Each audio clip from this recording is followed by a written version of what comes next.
You think you've been choosing love. But what if I told you you've been choosing a wound? You're a man who shows up.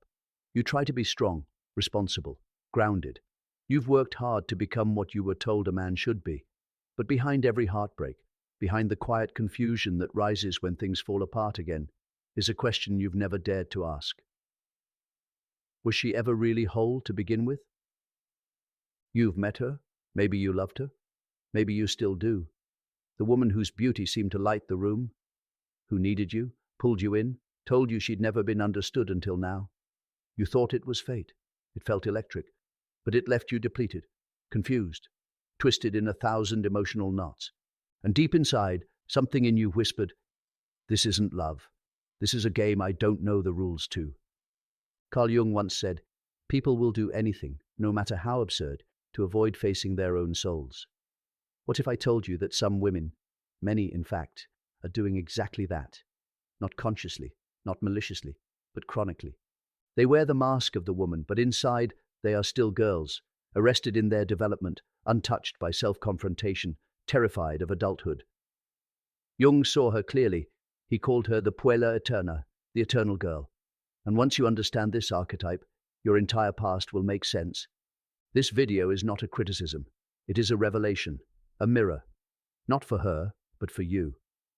Because if you've ever loved someone who couldn't meet you in the present, who lived in emotional spirals, who needed saving, then you weren't in a relationship.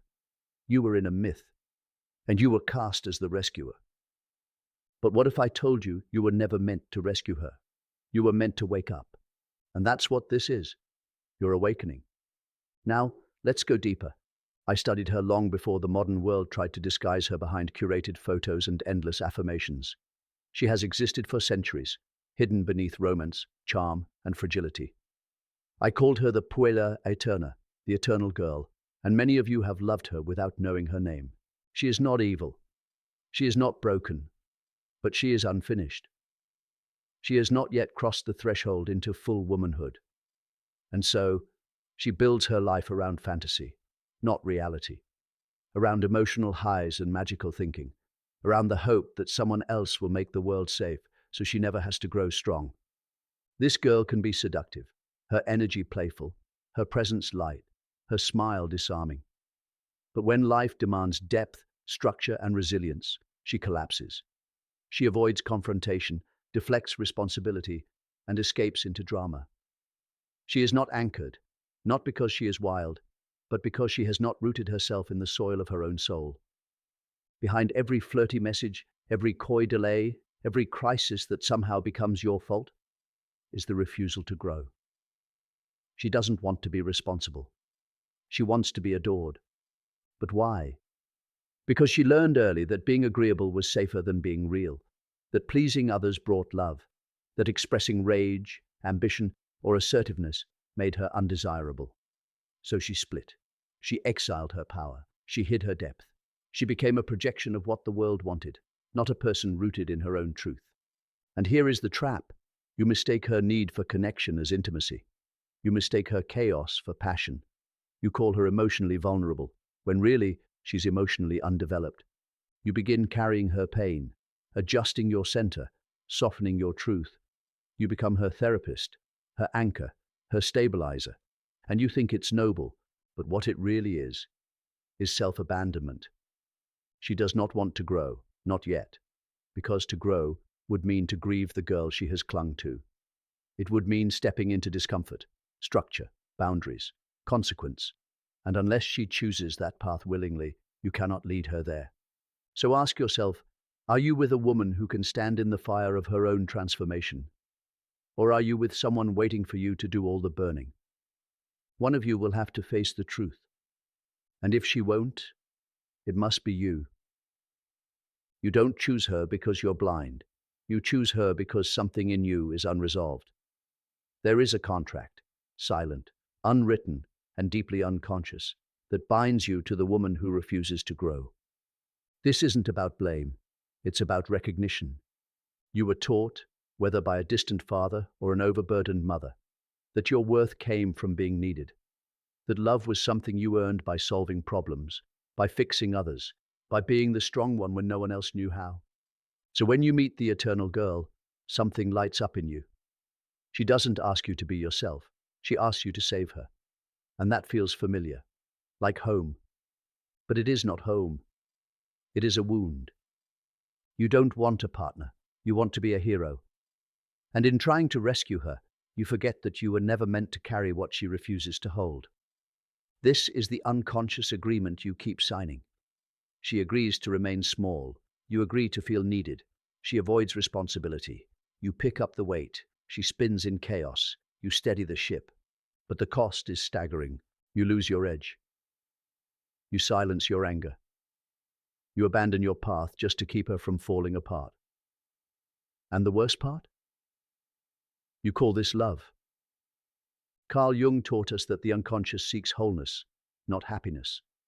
And so you will keep choosing women who mirror your unresolved mother complex, your need to be validated through sacrifice, your fear of being with someone who doesn't need you to be their savior.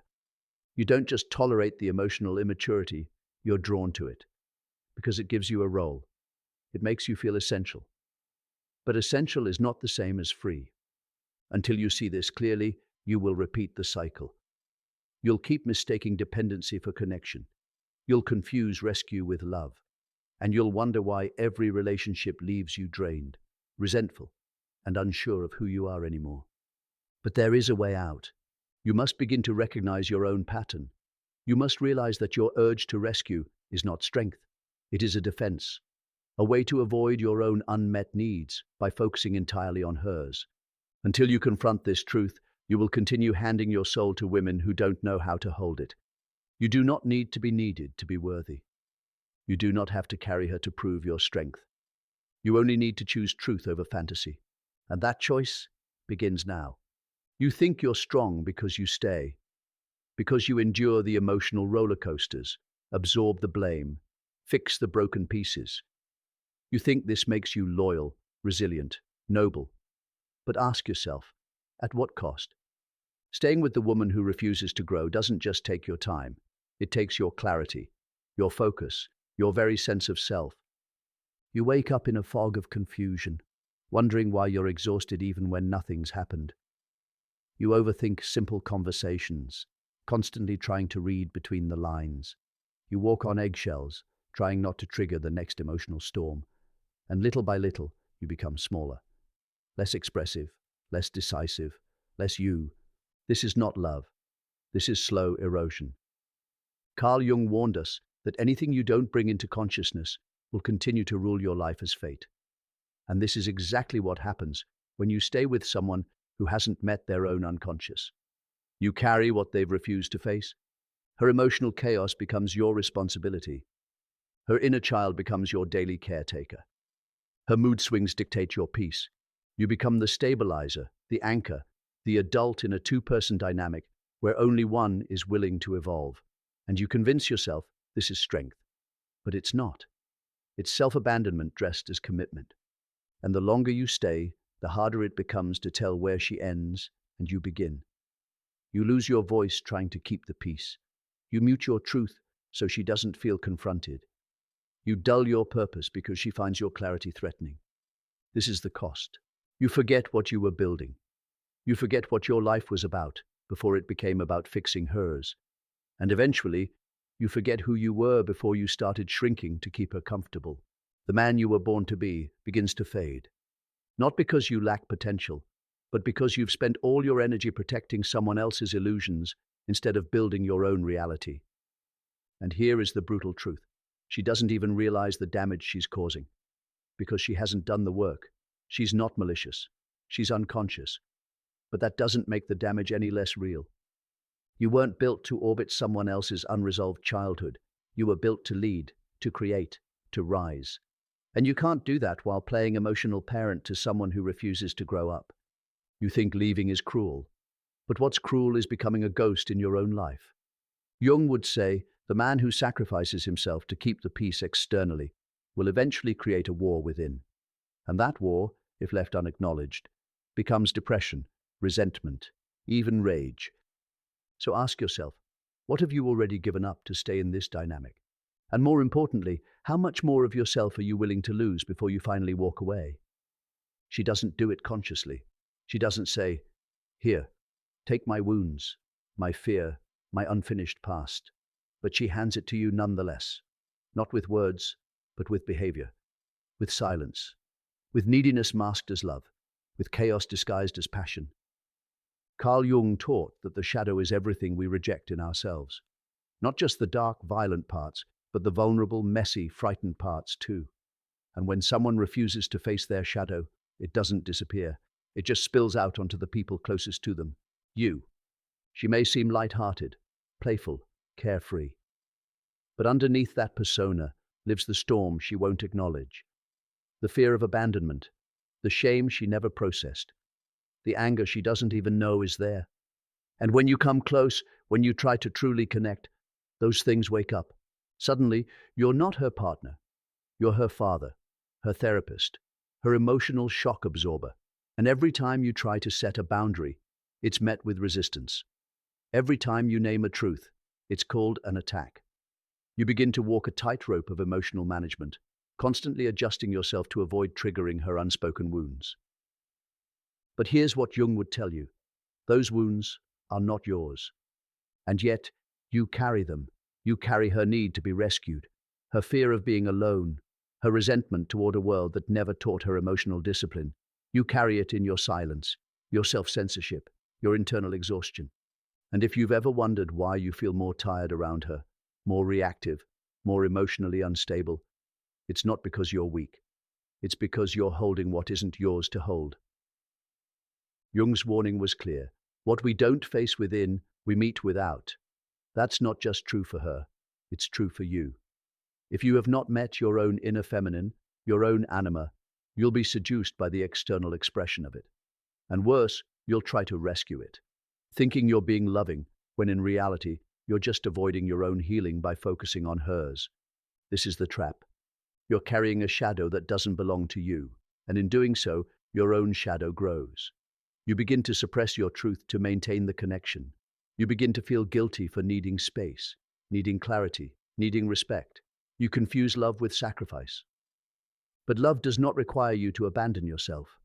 When a woman hasn't done her shadow work, she becomes an unconscious vortex. Charming, yes, but dangerous, not because she's evil, but because she is unmoored. And anyone who gets too close becomes her anchor, or worse, her mirror. And if you dare to reflect back what she refuses to see, she will push you away, then blame you for leaving. So you must ask yourself, as Jung would demand, are you in love with this woman, or are you entangled with her shadow? Because the longer you stay in her unconscious story, the more your own gets lost. And at some point, a man must choose, carry her shadow or meet your own. You wanted to be her strength, didn't you? To be the one she could finally trust, the one who wouldn't leave, the one who would prove that love doesn't have to hurt. But in trying to be her savior, you abandoned the man you were becoming. Carl Jung warned us. When you protect someone from their shadow, you also protect them from transformation. You thought you were helping, but you weren't. You were delaying her evolution and dismantling your own. You began to edit yourself to keep the peace. You stayed silent when her words cut deep. You made excuses when her behavior was erratic, blaming stress or past trauma. You carried her guilt, her confusion, her emotional volatility. You adjusted your truth to make room for her fragility. But every time you softened your voice, every time you absorbed her storm instead of demanding clarity, you lost a part of your own spine. And you called it love. This is the quiet erosion of masculine power. Not the kind of power that dominates, but the kind that protects its own center. The power that sets boundaries, that says, I will walk with you, but I will not carry you. Because if she refuses to grow, to confront her unfinished wounds, she will unconsciously demand that you do it for her. And you'll mistake that for intimacy, for connection, for purpose. But this is not purpose. It is emotional parenthood. And it will drain you, not in dramatic bursts, but in the slow, silent leak of your focus, your mission, your inner fire. You'll start to second-guess yourself. You'll feel guilty for wanting space. You'll question your sanity when she flips the story and turns your need for peace into abandonment. You'll lose sight of your direction because all of your energy is spent managing her turbulence. Jung said, "A man who has not confronted his own inner feminine will be manipulated by it in the outside world." And here it is. You are being manipulated, not maliciously but unconsciously, by a woman who hasn't integrated herself. You don't need to shame her, but you do need to see clearly. You do not serve the feminine by enabling her avoidance. You do not honor love by betraying your boundaries. And you cannot lead if you are constantly rescuing. You may think staying is noble, that your devotion will one day heal her. But here's the brutal truth. As long as you are her emotional savior, she has no reason to grow. And as long as you stay in that role, neither do you. Love does not demand that you collapse. Real love calls both people into expansion, into truth, into wholeness. So the question is not whether she's worthy of love. The question is, can she stand beside you as a woman, or only remain beneath you as a wounded girl? And are you finally ready to stop confusing sacrifice with strength? Because you were not built to carry someone else's soul at the cost of your own. Masculine power is not found in dominance, nor in suppression. It is not the loudest voice in the room, nor the man who takes up the most space. True power, as I have always said, is rooted in consciousness, in the clarity of knowing who you are, without needing the world to agree. A man who possesses real power does not seek to control the feminine. He does not rescue it. He does not fear its chaos. He stands rooted in himself, unshaken, not because he is indifferent, but because he is integrated. Real masculine energy, in its highest form, does not react. It responds. You've been taught that your strength comes from sacrifice, from staying, from enduring emotional storms in the name of love, but that is not strength. That is a misunderstanding of your sacred role.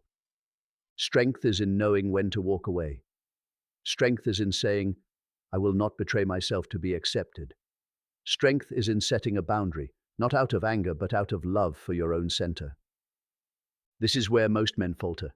They confuse usefulness with worth. They believe that being needed makes them valuable. But being needed is not the same as being respected. And being chased is not the same as being chosen. Jungian psychology teaches us that wholeness arises when the masculine and feminine meet as equals. Within you first, then with another. If your inner feminine is wounded, rejected, or idealized, you will project that wound onto the women you meet. You will chase their approval. You will mistake emotional volatility for depth. You will confuse sexual intensity with spiritual intimacy. But once you integrate your own inner feminine, you no longer chase her externally. You no longer collapse under her storm. You no longer bleed for the sake of proving your love. You become the man who stands in silence and commands presence.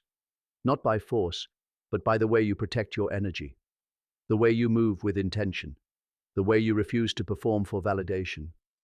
Power is not noise. It is not chaos. It is the calm center around which everything else revolves.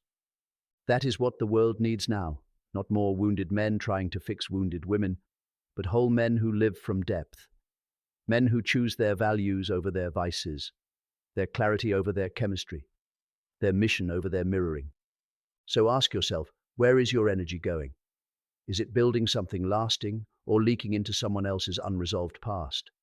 Are you creating a future or repeating a cycle? Because your power, your real power, was never meant to be spent trying to stabilize the instability of another.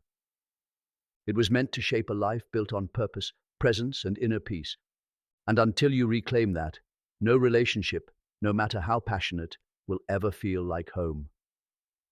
There comes a moment in every man's life when the illusion cracks, the fog lifts, and he sees, not her, not them, but himself. That moment is not loud, it is not dramatic, it is quiet, a still knowing that says, I've been giving my strength to what weakens me. Perhaps that moment is now. You look back at the women you've loved, the ones you've chased, the ones you've tried to fix. You no longer feel anger, only clarity. You see how often you called emotional chaos passion, how many times you confused being needed with being loved. You remember all the times you swallowed your truth to avoid her storm, all the times you became her stability while she remained your uncertainty. But now something inside you says no more. Not because you hate her, not because you judge her, but because you finally love yourself more than the performance, because you finally recognize that protecting your center is not weakness, it is wisdom. Carl Jung taught that the soul longs for wholeness, and to be whole, a man must stop outsourcing his value. He must withdraw his projections. He must see the eternal girl not as a mystery, not as an enemy, but as a mirror of the places he still hasn't grown. Once you see this, you can no longer go back. You can no longer pretend. You no longer confuse drama with desire or performance with depth. You no longer collapse into roles: therapist, father, savior. You become what you were always meant to be, a man who leads not others, but himself. This is the part no one tells you. When you rise in consciousness, you lose access to the unconscious patterns that once felt like love. They no longer fit. They no longer excite you, because you're no longer running from your own inner feminine. You've turned toward her, integrated her, and in doing so, you no longer seek her healing through someone else. The woman who once captivated you now reveals herself, not as a soulmate, but as a symbol of your own fragmentation. And now that you're whole, the spell breaks. And here comes the freedom. You no longer chase, you attract. You no longer explain your worth, you embody it. You no longer seek to be seen, you see yourself. You will meet women again. But now you'll see through the mask. You'll recognize the ones who perform maturity and the ones who have earned it. You'll honor the difference between chemistry and compatibility, between being mirrored and being matched. And when you meet a woman who has met herself, who has danced with her shadow, who owns her fire, who no longer needs you to be her savior, you will not feel needed. You will feel seen. And that, my friend, is the only kind of woman worth your time. Now, if this message found you at the right moment, it means you're ready. So write this in the comments. I lead myself now. Not for me, not for her, but for you. And if you want to keep walking this path, subscribe. This isn't entertainment, it's evolution. And no man walks it alone. Power is not how loud your voice is. It's how silent your center remains when chaos surrounds you. You were taught that masculinity means control, dominance, strength. But Carl Jung showed us another path, a deeper path, a sacred masculinity that does not dominate but discerns, that does not conquer but integrates. The modern man is starving, not for success, not for admiration, but for depth, for roots, for clarity. And you will not find those things by following the crowd. You will not find them in conquest or validation. You will find them in silence, in the places you've been avoiding, in the truths you've been afraid to name. The most dangerous man is not the one who controls others. It is the one who cannot be controlled, because he knows who he is. You become him, not by becoming perfect, but by becoming whole. You reclaim the fire you gave away. You see the mask you wore, and you drop it. You stop begging the world to reflect your worth, and start living from it. You begin to lead your mind, guard your energy, set boundaries without guilt, walk away without collapsing. That is the masculine reborn. Not in armor, but in awareness. Not in domination, but in devotion, to truth, to clarity, to your own soul. And from this place, you no longer fear the feminine. You no longer collapse into it or try to control it. You meet it, fully, with reverence, with strength, with self-possession. This is the man you were meant to become, and the world needs him now more than ever. So let this be your return to your clarity, your sovereignty, your truth, to the path of individuation, of integration, of masculine consciousness finally made whole. And if any part of this stirred something in you, leave a sign in the comments so others know they are not alone. And subscribe, not for more content, but to keep remembering who you are. The path is long, but you don't walk it alone. I'll see you on the road, seeker.